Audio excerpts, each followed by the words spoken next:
Ao contrário de alguns dos filmes selecionados pelo Brasil para concorrer a uma vaga no Oscar de Filme Internacional no meio ali da década de 2010, parece que de 2019 para cá eles começaram a selecionar filmes que têm real peso cinematográfico, e eu digo isso não no sentido apenas de serem bons filmes, mas no sentido de representarem a diversidade extraordinária do cinema brasileiro e, mais do que isso, a imprevisibilidade dele também. Por exemplo, se você pega A Vida Invisível, de 2019, Babenco, de 2020 e agora Deserto Particular, de 2021, são filmes muito diferentes entre si e ainda assim todos eles representam esse cinema extraordinário que é feito no Brasil sob condições cada vez mais complicadas, como bem pontuou o Wagner Moura numa última entrevista no Roda Viva. Antes de entrar em mais detalhes sobre o filme, eu vou aqui lembrar para você que ainda não fez isso, não se esqueça de chegar aqui embaixo do vídeo e se inscrever no canal. Também não se esqueça de curtir o vídeo, porque isso ajuda muito o canal a crescer e o YouTube a recomendar o vídeo para outras pessoas. E também deixa o seu sininho aí das notificações ativado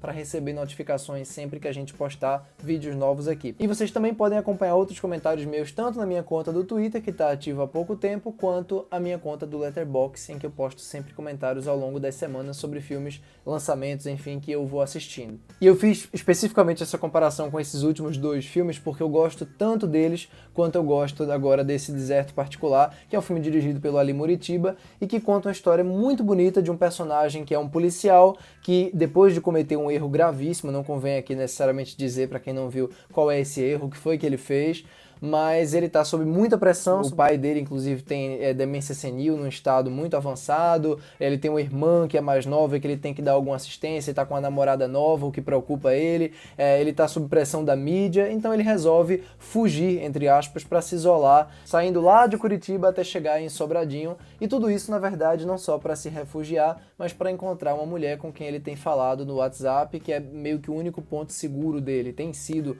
o único ponto seguro dele. Uma mulher chamada Sara, que na verdade ele nunca encontrou e que ele pretende encontrar espalhando cartazes por toda a cidade. E aí eu não preciso falar mais nada, porque eu acho que é um filme muito bacana de se assistir sabendo pouco, como foi o meu caso. Eu conhecia muito pouco da história e acabei me surpreendendo cada vez mais com o filme, de maneira gradativa, não de maneira olha que surpresa, mas aquelas surpresas, pequenas surpresas que dão aquele sorriso de canto de boca. O que eu acho interessante sobre o Deserto Particular, entre outras coisas, é que às vezes ele parece um filme feito uns 7 anos atrás. E eu não estou falando isso como um problema, muito pelo contrário, até porque eu acho que ele tem muita sensibilidade, muito pouco cinismo, ou melhor, quase nenhum cinismo na maneira como ele trabalha essa jornada do personagem principal. Ele é um filme muito genuinamente emocional, muito francamente sentimental. Ele não busca esperteza nenhuma na maneira como a narrativa vai tendo os desdobramentos dela,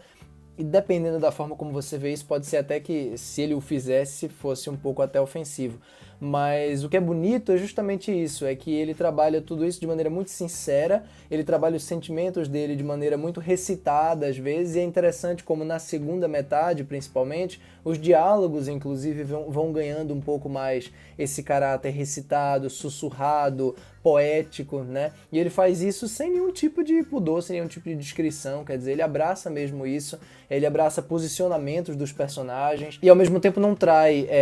quem são essas pessoas, quer dizer, não é que de repente o pessoal começa a falar de um jeito diferente, mas eu acho que a jornada em si ganha contornos mais românticos, ganha contornos mais poéticos, mais contemplativos e naturalmente a encenação e a maneira como o texto é encenado e é dito, né, é muito bem amarrado com isso. Então é um filme muito coerente nesse sentido e que, de novo, tem essa jornada muito franca, muito emocionalmente franca. E é por isso que eu digo que ele não parece tanto um filme de agora, porque se você compara, por exemplo, com outro filme do diretor, que é de 2018, que é o Ferrugem, ele me parece um filme mais urgente, me parece um filme mais alinhado com coisas ali do final da década passada. Esse daqui não, esse daqui poderia ter sido perfeitamente um filme, assim, é claro que com uma ou outra mudança, mas parece ser um filme do final dos anos 2000. Mas eu acho que a maneira como o filme se conecta mais com o hoje é na praticidade com que certas cenas são resolvidas, como por exemplo uma cena que envolve uma suposta cura, né? Enfim, é uma cena que não se prolonga mais do que o necessário, justamente porque aquele discurso já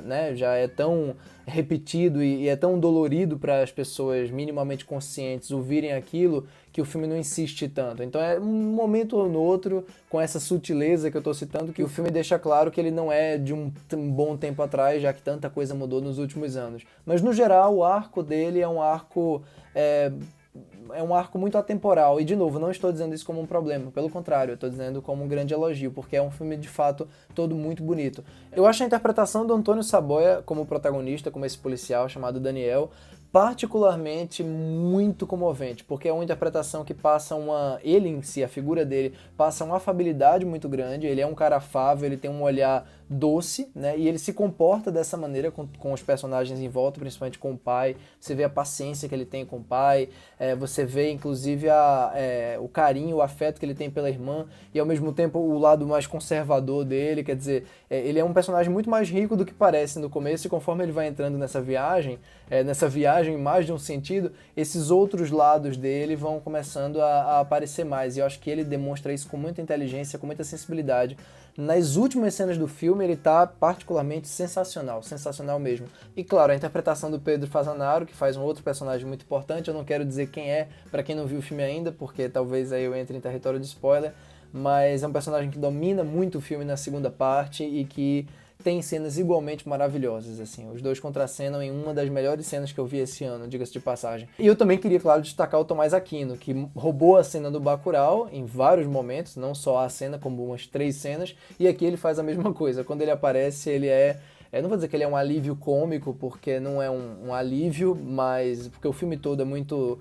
melancólico e dolorido, mas não deixa de ser um personagem que dá pra dar uma ou duas boas risadas no deserto particular. E claro, não preciso nem dizer que qualquer filme que toque Total Eclipse of the Heart, da Bonnie Tyler, vai ganhar meu coração, ou pelo menos vai ter um pouco mais de vantagem pra ganhar meu coração.